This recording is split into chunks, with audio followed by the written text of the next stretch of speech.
welcome distinguished Toastmaster Ron Allman.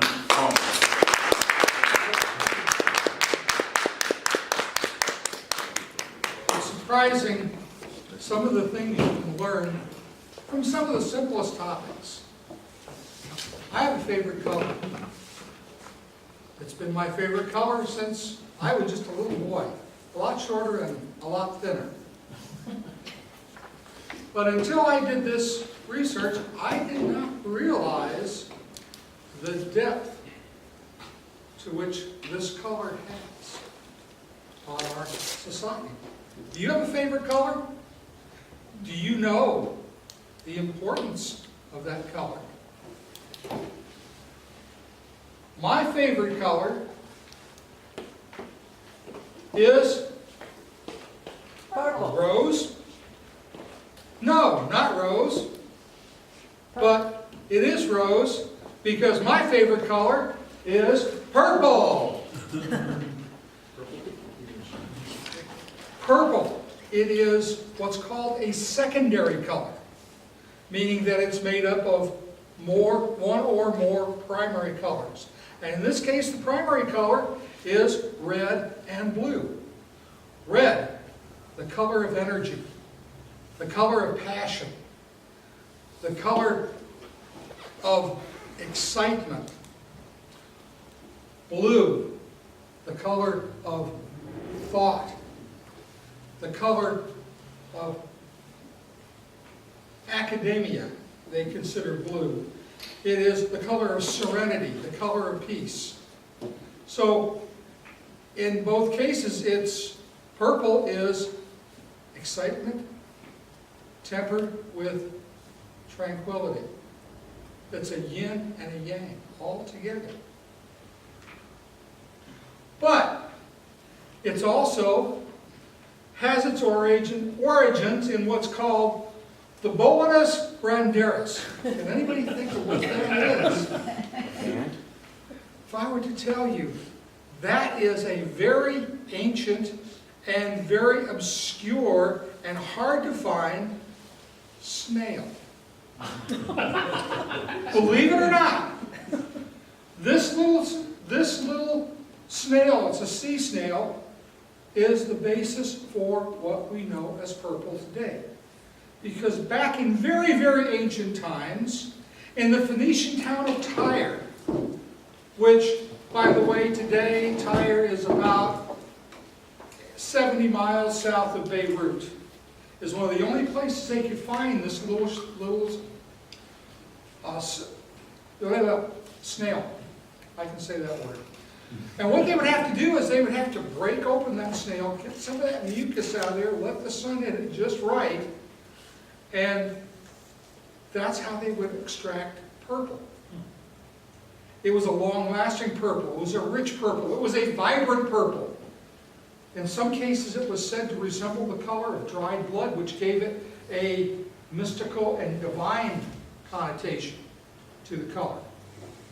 But so much of it was needed, it took 9,000 snails to make 1 gram of dye. It took over 250,000 of these snails to get 1 ounce. Now think about that. That makes it sort of expensive. So much that only royalty could really afford them. Hence, the color of purple is the color of royalty. Why? Because only royalty could afford them. And in some cases, they said the purple dye was worth more than its weight in gold. There were, in medieval and in the older times, monarchs who distinguished themselves by the color purple. Back in the Elizabethan era, Queen Elizabeth I, in that time, color was used to denote status. It was used to denote class. And there was a royal edict from Queen Elizabeth I that no one except the royal family that she approved of could wear purple. It was punishable by something unpleasant.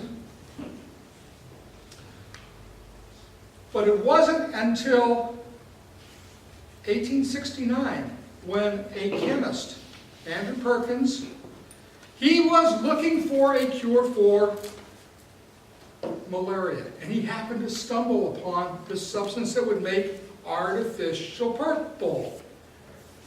Realizing what he had, he went ahead, patented it, and made a whole boatload of green. But purple lives on. Today, you can go on the internet, there is the purple store. There are purple clocks, there are purple watches, there are purple shoes and boots, and little wristwatches that go tick-tock.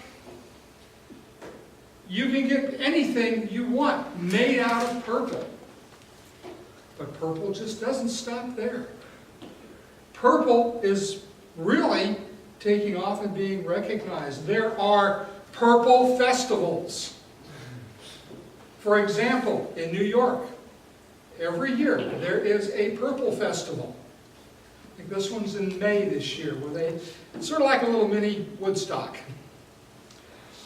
They have festivals over in England. One of them raised over $150,000 last year for research on liver disease. And the one that I really like, this also happens to be in England, is Purple Day. People, understand reality for people living with epilepsy. Purple. So when you think about purple, don't just think about it as color. This purple is a way of life. This has some meaning. This is a definitive color, and it is a definitive lifestyle. So when you think about this, think about purple. Purple, the color of passion. Purple, the color of thought. Purple, the color of me. Mr. Toastmaster.